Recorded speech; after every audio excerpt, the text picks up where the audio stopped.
Halo semuanya, nama saya Jennifer, NPM saya 1842150, saya dari kelas 4 APMB. Hari ini saya akan menjelaskan mengenai case study untuk UTS Manajemen Keuangan 2. Soalnya adalah mengenai milestone call. Jadi milestone call kepada produk Milo. Initial investment yang diperlukan itu 1.800.000, kemudian berikut adalah draft yang telah di-prepare oleh new staff mereka. Jadi ada informasi mengenai sales unit, selling price, cost, dan lain-lain untuk tahun pertama, kedua, ketiga, dan keempat. New staff-nya juga telah menyiapkan informasi-informasi tambahan yang mungkin kita butuhkan. Jadi yang soal pertama, kita diminta untuk prepare a revised draft evaluation of the investment proposal and comment on its financial acceptability. Jadi pertama kita hitung dulu schedule-schedule yang kita perlukan nantinya. Pertama, depresiasi. Depresiasi di draft yang telah di-prepare oleh new staff adalah menggunakan straight line method. Sini, tax allowable depreciation.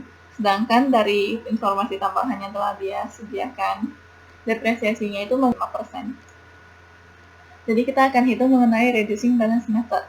Pertama, beginning book value untuk tahun pertama itu adalah initial investment-nya 1.800.000. Depreciation-nya adalah 1.800.000 dikali dengan 25% adalah 450.000. Kemudian kita mendapatkan ending book value. Ending book value di tahun pertama adalah beginning book value tahun kedua. Jadi kita kalikan lagi, kemudian dikurangi, mendapatkan ending book value tahun kedua yang akan menjadi beginning book value tahun ketiga. Kita kalikan lagi 25%, kemudian dikurangi lagi, akan menjadikan beginning book value tahun keempat. Karena di soal dikatakan tidak ada scrap value, maka depreciation-nya adalah 759.375. Kemudian untuk sales price. Sales price telah diketahui di soal 25, tahun pertama, tahun kedua, tahun ketiga, dan tahun keempat. Kemudian persen per year. Jadi dikalikan dengan masing-masing inflasinya. Akan mendapatkan sales price after inflation, kemudian dikalikan dengan sales unit yang juga diketahui di soal, mendapatkan sales revenue. Untuk tahun kedua dipangkatkan dengan 2, dikarenakan dikatakan bahwa angka-angkanya itu menggunakan current price term. Jadi untuk tahun kedua dia telah mengalami inflasi selama 2 kali sehingga dipangkat 2. Untuk tahun ketiga dipangkat 3 dan untuk tahun keempat dipangkat 4. Kemudian sama dikalikan untuk mendapatkan sales price after inflation, kemudian dikalikan lagi untuk mendapatkan. Kemudian untuk variable cost juga sama. Variable cost-nya diketahui di soal untuk tahun pertama, kedua, ketiga, dan keempat. Kemudian dikatakan bahwa inflasinya adalah 5%. Juga sama, untuk tahun pertama pangkat 1, tahun kedua pangkat 2, tahun ketiga pangkat 3, tahun keempat pangkat 4. Kemudian dikalikan variable cost dengan inflation untuk mendapatkan variable cost setelah inflasi, dapatkan tetap variable cost. Untuk fixed cost juga sama. Fixed cost dikatakan 150.000.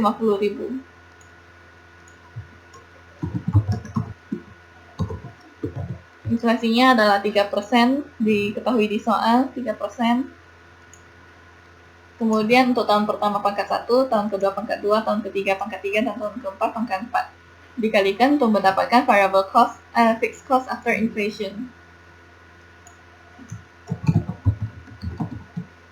Terus sales revenue dari sini tahun pertama, kedua, ketiga, keempat, depresiasinya juga tahun pertama, kedua, ketiga, keempat.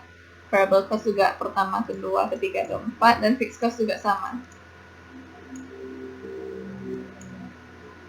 Kemudian kita masukkan angka-angkanya. Untuk mendapatkan earning before interest and tax, kita kurangi sales revenue dengan variable cost, fixed cost, dan depresiasi. Itu akan menjadi earning tax kita.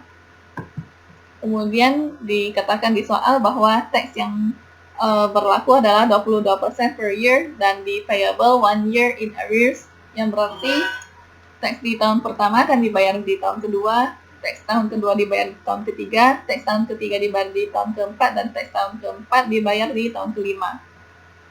Jadi untuk tahun pertama kita belum membayar pajak. Di tahun kedua kita membayar pajak tahun pertama. Jadi 773.000 kita kalikan dengan 22%. Begitu. untuk mendapatkan operating profit after tax. Kemudian kita tambahin kembali depresiasi yang telah kita kurangi tadi untuk mendapatkan operating cash inflows. Kemudian untuk relevant cash flows, kita pindahkan initial dan ini juga tinggal dipindahkan saja. Kemudian kita kalikan dengan discount rate-nya, di mana di sini telah dikatakan bahwa weighted average cost of capital-nya itu 12%. Jadi untuk mencari PVSS-nya itu adalah 1 bagi 1 tambah I pangkat N. I di sini adalah 12% dan N-nya adalah sesuai tahunnya. Jadi di sini 1 dibagi 1 tambah 0,12 dipangkat dengan 0. Dan seterusnya. Kemudian untuk present value cash flow, kita cam rate-nya saja. Jadi 1.800 kali 1, 1.223.000 dikali dengan 0,8929, dan seterusnya.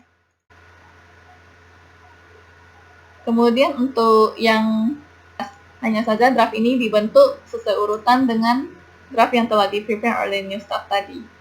Jadi sama saja, sales revenue diambil dari schedule yang telah kita siapin tadi, variable cost juga, fixed cost, dan depreciation. Kemudian kita masukin angkanya, sales revenue dikurang variable cost dan fixed cost untuk mendapatkan cash flow before tax, kemudian dikurangi depresiasi untuk mendapatkan taxable profit, dikurangi lagi dengan tax-nya untuk mendapatkan earning after tax, kemudian ditambahkan depresiasi untuk mendapatkan operating cash inflow, dan dikalikan dengan PVSS-nya tadi, discount rate-nya, kemudian dikalikan didapatkan present value cash inflow. Kemudian ditotalkan semuanya dan dikurangi dengan initial investment untuk mendapatkan NPV. Hasilnya adalah sama. Untuk komentarnya, secara financial acceptability, kita harus menerima project ini karena NPV-nya itu melebihi 0, yang berarti dia bisa project ini. Untuk yang B, explain any revisions you make to the draft evaluation in the part A above. Untuk pertama, sales revenue. Jadi sales revenue itu tadi kita harus mengadjust kepada 4,2 inflasi sesuai soal. It is expected that selling price inflation will be 4.2% per year. Ya. Jadi selling price itu kita harus sesuaikan dengan inflasinya 4,2% untuk mendapatkan sales revenue seperti ini. Begitu juga dengan variable cost dan fixed cost. Kita harus adjust variable cost menjadi 5% dan fixed cost menjadi 3% sesuai soal. Variable cost inflation will be 5% and fixed cost. Kemudian untuk tax allowable depreciation, karena di depresiasi yang di-prepare oleh new staff adalah straight line method, di sini straight line method, maka kita harus mengganti menjadi reducing balance sesuai dengan di informasi tambahan. Allowable depreciation of 25% per year on a reducing balance basis. Seperti yang telah kita hitung di sini. Kita tidak mengeluarkan uang, karena itu kita harus menambahkan kembali depreciation yang telah kita kurangi. Kemudian untuk interest payment-nya itu adalah bukan relevant cash flow. Dia terjadi karena financial cost. Kemudian dia sudah termasuk dalam 12% discount. Jadi kita tidak perlu mengurangi lagi. Kemudian untuk itu membuat taxation-nya itu menjadi berbeda karena tax-nya itu menjadi 22%, kemudian 1 year in arrear di sini. Jadi kita harus menghitung ulang tax-nya juga 22%, kemudian 1 year in arrear. Untuk yang C, we need to evaluate the investment using payback period and ROCE. Comment on its acceptability. Jadi untuk pertama, payback period. Initial investment-nya adalah 1.800.000. Kemudian amount di year pertama, kedua, ketiga, dan keempat ini adalah earning operating cash inflow.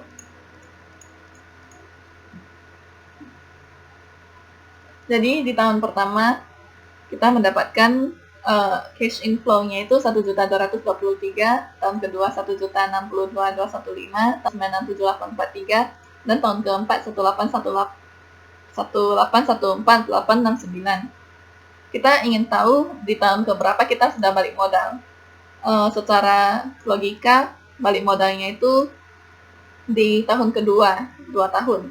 Tapi untuk mencari lebih jelasnya lagi, berapa 1 tahun dan berapa bulan, kita bisa menggunakan cara ini. Di year pertama kita 1223, berarti sisanya itu adalah 577.000. Cara untuk mengetahui berapa bulan itu adalah 1062215 kita bagikan dengan 577.000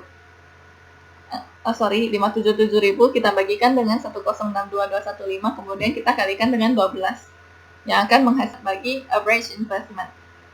Untuk average NOPAT kita bisa mendapatkan dengan net operating profit after tax-nya kita tambahkan, kemudian kita bagi 5. Jadi operating cash inflow-nya kita tambahkan semua, kemudian kita bagi 5. Hasilnya adalah sebagai berikut. Hasilnya adalah 788,640. Initial investment-nya adalah 1.800.000 yang kita butuh tadi. Kemudian dibagikan akan mendapatkan 43,81. Untuk average investment, 1.800.000-nya kita tambahkan dengan 0 karena menggunakan term, kemudian dibagi 2, menghasilkan 900.000. Kemudian kita bagikan akan menghasilkan 87,63. Untuk komennya, untuk payback period itu acceptable, karena hanya akan memerlukan waktu 1 tahun 7 bulan. Sedangkan di sini dikatakan bahwa target payback of the proposed project is 2.5 years. Jadi itu udah lebih cepat dari waktu yang kita perkirakan untuk balik modal, sehingga acceptable. Kemudian untuk ROCE method juga acceptable, karena target return on capital employed itu 20%. Sedangkan jika kita hitung, ROCE yang akan kita terima itu adalah lebih tinggi, jadi acceptable juga. Kemudian untuk sensitivity analysis, pertama kita cari untuk yang sales revenue. Untuk yang sales revenue, kita akan memasukkan hasil angkanya sesuai dengan yang telah kita yang tahun pertama, kedua, ketiga, dan keempat. Setelah kita masukkan, kita akan hitung PBSS-nya masih dengan cara yang sama, 1/1 tambah I pangkat N. Kemudian kita kalikan untuk mendapatkan PV dari sales revenue-nya. Kemudian kita totalkan untuk mendapatkan total PV dari sales revenue. Kemudian ini adalah present value sales revenue-nya setelah tax. NPV-nya adalah yang kita dapatkan tadi, 2.508.550 yang di sini. Kemudian untuk mencari sensitivity analisisnya, rumusnya adalah NPV dibagikan dengan total present value dari sales revenue-nya dikali 100%. NPV-nya kita masukin juga yang setelah dikurangi dengan tax, dikali hasilnya adalah 29,59%. Kemudian untuk variable cost juga sama, kita masukin untuk tahun pertama, kedua, ketiga, dan keempat yang telah kita hitung tadi. Kita cari PBSS-nya berapa, kemudian kita kalikan. Setelah itu kita totalkan untuk mendapatkan present value dari variable cost, kemudian kita kurangi dengan tax. NPV-nya juga masih sama. Rumusnya masih sama, NPV bagi dengan total present value of variable cost setelah tax kali 100%. Hasilnya adalah 62,14%. Kemudian sensitivity analysis dari initial investment, tinggal NPV-nya tadi 1.800.000 dikali 100% sama dengan 139,36%. Kemudian untuk sensitivity dari fixed cost-nya juga sesuai dengan angka yang telah kita hitung tadi, yang pertama, kedua, ketiga, dan keempat. Kemudian kita hitung PBSS-nya, setelah itu dikali, kemudian ditotalkan untuk mendapatkan total present value fixed cost. Kemudian dikurangi dengan tax. NPV-nya masih sama. Rumusnya juga masih, untuk sensitivity analysis juga masih sama. NPV di bawah tax, kemudian kali 100%, yaitu 638,70%. Jadi semakin kecil persentase dari NPV, berarti variabel ini makin sensitif. Jadi di sini bisa kita lihat yang paling sensitif itu adalah sales revenue, investment proposal in real term.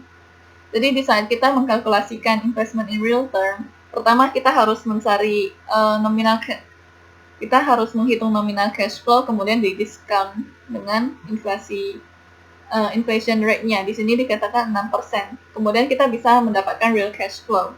Jadi rumus dari real rate itu adalah 1 tambah I, yang kita dapat itu baik menggunakan nominal cash flow discounted by nominal rate atau real cash flow discounted by real rate, itu bakal sama hasilnya.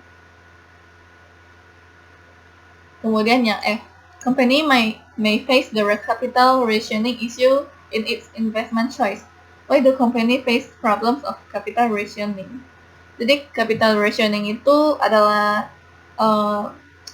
masalah yang udah biasa, masalah yang lumayan common karena mereka itu memiliki kapital yang terbatas. Kemudian mereka itu harus memilih dari beberapa investment. Jadi mereka harus membandingkan satu investment dengan investment lain untuk memaksimalkan kapital yang mereka miliki. Kemudian capital rationing itu ada 2 faktor. Itu terjadi karena internal faktor, dan hard capital rationing itu karena external faktor. Jadi soft capital rationing itu bisa jadi muncul karena manajemennya nggak mau issue additional share capital karena takut nanti karena bisa menimbulkan dilusi dari earning per share-nya. Ketiga, manajemen juga bisa jadi nggak mau raise additional debt capital karena mereka nggak mau bayar bunga dari pinjaman tersebut. Raising money through the stock market may not be possible if share price are depressed. Kemudian bisa jadi juga karena ada hambatan dari pinjaman bank karena kebijakan pemerintah. Kemudian bisa jadi juga karena institution itu meminjamkan uang kepada organisasi itu terlalu risky, banyak risikonya. Sekian penjelasan dari saya, terima kasih.